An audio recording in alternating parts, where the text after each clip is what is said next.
nôtre, cela passe par un projet immense, mais indispensable, et désormais à notre portée, vacciner le monde. Parce que c'est notre projet! Et que qui que ce soit qui soit le prochain président, il applique ce programme. On ira ensemble vers ce nouvel ordre mondial. Et personne, je dis bien, personne ne pourra s'y opposer. Car à travers le monde, les forces au service du changement sont considérablement plus fortes que les conservatismes et les immobilismes. Il faut que la gouvernance mondiale, c'est un mot un peu barbare la gouvernance, ça veut dire quoi? Ça veut dire la façon dont on organise le monde.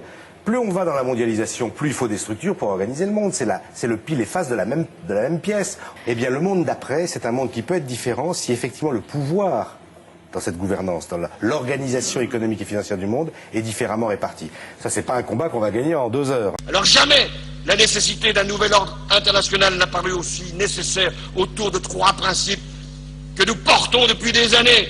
Les socialistes, mais pas simplement les socialistes. Tous ceux qui ont une conception multilatérale de l'organisation du monde et universelle. Alors quand la science nous offre les moyens de nous protéger, nous devons les utiliser avec confiance dans la raison et dans le progrès.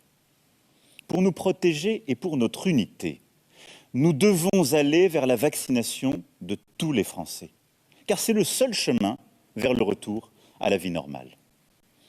Dans un premier temps, pour les personnels soignants et non soignants, des hôpitaux, des cliniques, des maisons de retraite, des établissements pour personnes en situation de handicap, pour tous les professionnels ou bénévoles qui travaillent au contact des personnes âgées ou fragiles, y compris à domicile. La vaccination sera rendue obligatoire sans attendre. J'ai conscience de ce que je vous demande. Je sais que vous êtes prêts à cet engagement. Cela participe en quelque sorte de votre sens du devoir. Pour tous nos compatriotes concernés, ils auront jusqu'au 15 septembre pour se faire vacciner. Il faut commencer dès maintenant. À partir du 15 septembre, des contrôles seront opérés et des sanctions seront prises. Il y a ensuite tous les autres Françaises et Français, les millions d'entre vous qui n'ont pour le moment reçu aucune injection. En fonction de l'évolution de la situation, nous devrons sans doute nous poser la question de la vaccination obligatoire pour tous les Français. Pour les collégiens, les lycéens, les étudiants, des campagnes de vaccination spécifiques seront déployées dans les établissements scolaires dès la rentrée. Dès le 21 juillet, le pass sanitaire sera étendu aux lieux de loisirs et de culture. Concrètement, pour tous nos compatriotes de plus de 12 ans, il faudra, pour accéder à un spectacle, un parc d'attractions, un concert ou un festival, avoir été vacciné ou présenter un test négatif récent.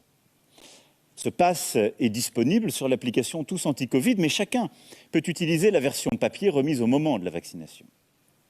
À partir du début du mois d'août, et cela parce qu'il nous faut faire d'abord voter un texte de loi et le promulguer. À partir du début du mois d'août, donc, le pass sanitaire s'appliquera dans les cafés, les restaurants, les centres commerciaux, ainsi que dans les hôpitaux, les maisons de retraite, établissements médico-sociaux, mais aussi dans les avions, trains et cars pour les longs trajets.